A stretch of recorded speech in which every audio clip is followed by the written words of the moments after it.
All right, today we're going to talk about one of the more unusual instruments that came to us during the Middle Ages. Probably started before the Middle Ages as a big box-like instrument. Now it's still kind of a box-like instrument, but it's much, much smaller now than it originally was. It was originally like the size of a table, and on one end was a crank, and on the other end were these keys.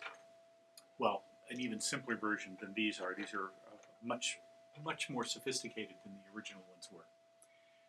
So originally it was just a single sound with this wheel turning, and the wheel, which is under here, I'll put it up and show you for a second.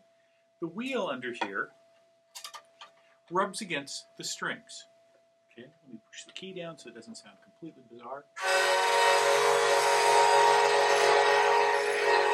So you had a drone that the monks could sing against.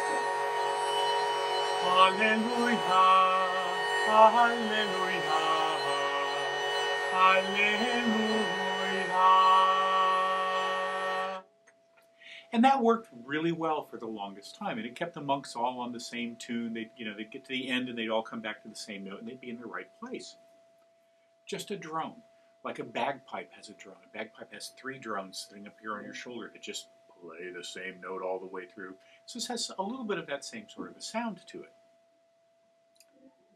That wheel turning gives you that cranking motion thing. Kind of funny. Okay? This one has 3 melody strings, and the melody is changed by playing these keys. Now I'm going to flip it up here for a second. I'm not sure how well you're going to be able to see this. Inside the instrument, there are these tangents, and as you push in, they come up and they touch the strings, and they change the pitch of the instrument. So we end up with sounds like this.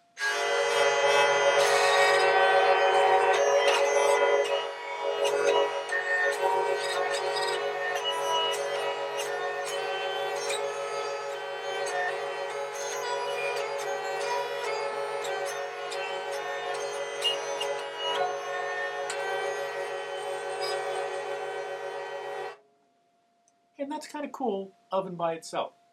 Now, on the back side of this instrument, there's another set of strings and a little weird little dog-shaped bridge that floats.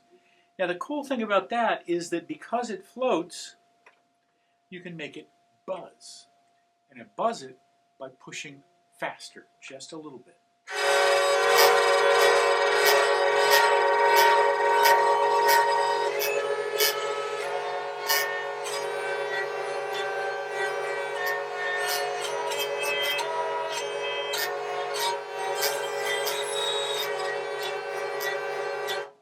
Now, it would help if I could feel a little better with my fingers. I'm having issues with neuropathy right now, and it's hard to feel where my fingers are, and so I'm playing some things in the wrong place. But you get the idea of how the basic instrument works that way. Now, it has some other strings here, which are just harmonic strings. In other words, while the instrument is playing and it hits that note and it says that note, they'll vibrate along. It makes it just a little warmer, a little longer sort of a sound. There are 2 drone strings on this side, 2 drone strings on this side. The 2 on this side are just regular old-fashioned drones, 1 and 5. The 2 on this side are both dog drones so that you can make them buzz when you press them just that little bit harder. Let me see if I can play any sort of a melody for you right now.